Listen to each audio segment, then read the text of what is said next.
کیا آپ جانتے ہیں کہ کارگل کیا ہے اور یہ جنگ 1999 میں ہی کیوں شروع ہوئی تھی؟ کارگل ایک پہاڑی علاقہ ہے جو انڈیا اور پاکستان کے درمیان متنازع خطہ کشمیر کے علاقے لداخ میں واقع ہے۔ یہ بات ہے 1999 میں مئی کے ابتدا کی۔ انڈیا کے زیر اہتمام کشمیر کے پہاڑی علاقے میں مقامی چرواہوں نے انڈین حکام کو اطلاع دی کہ انہوں نے یہاں پر کچھ پاکستانی فوجیوں اور شدت پسندوں کو دیکھا ہے۔ اس وقت یعنی تنازع کے ابتدائی دنوں میں پاکستان کا دعویٰ تھا کہ اس لڑائی میں ہماری فوج ملوث نہیں ہے، لیکن جلد ہی یہ تنازع ایک جنگ میں تبدیل ہو گیا جس میں پاکستان اور انڈیا کی فوجیں باقاعدہ طور پر ایک دوسرے کے آمنے سامنے آ گئی۔ انڈیا نے اس وقت 2 لاکھ فوجیوں کو کارگل روانہ کیا۔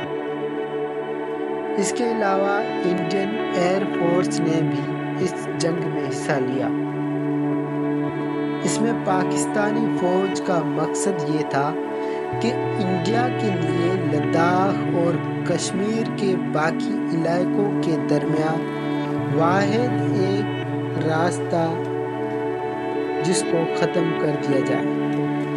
اگر پاکستان اس میں کامیاب ہو جاتا تو انڈیا کو سیاچن سے بھاگنا پڑتا، کیونکہ سیاچن کی جانب جانے والا یہ واحد راستہ پاکستانی فوج کے نشانے پر رہتا اور انڈین فوج کے لیے یہ ممکن نہیں ہوتا کہ وہ سیاچن کے لیے سپلائی پہنچا سکتی۔ 1999 میں مئی سے جولائی کے درمیان کارگل میں یہ تنازع تقریباً 3 مہینے تک چلا۔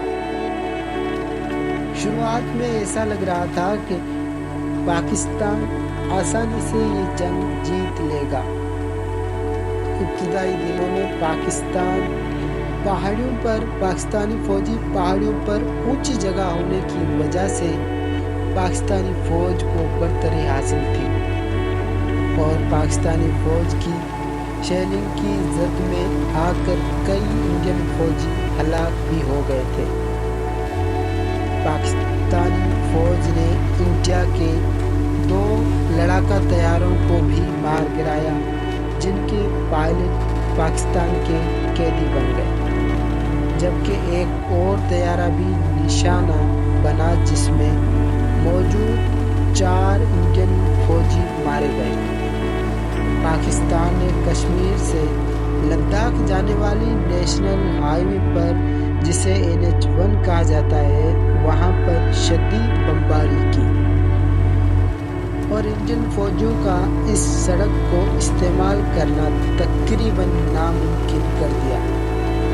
لیکن پھر لڑائی میں ایک ٹوسٹ آیا اور بازی پلٹنے لگی۔ انڈین فوج نے جب گھیرے میں لے کر پاکستانی فوج کی سپلائی کاٹ دی اور پاکستانی فوجی پہاڑوں پر پھنس کر رہ گئے۔ اس کے بعد انڈین فوج نے بھرپور توپوں کا استعمال کرتے ہوئے پاکستانی فوج پر زبردست گولہ باری کی، جس کے نتیجے میں پاکستانی فوج کا بھاری جانی نقصان ہوا۔ انڈیا نے پاکستانی فوجوں سے حاصل کیے جانے والے ڈاکیومنٹس جاری کر کے یہ ثابت کیا کہ اس جنگ میں شدت پسند نہیں بلکہ پاکستانی فوج شامل تھی۔ جنگ کا پانسا پلٹنے لگا اور کچھ ہی دنوں بعد انڈیا نے اپنی مکمل فتح کا اعلان کر دیا۔ Thank you.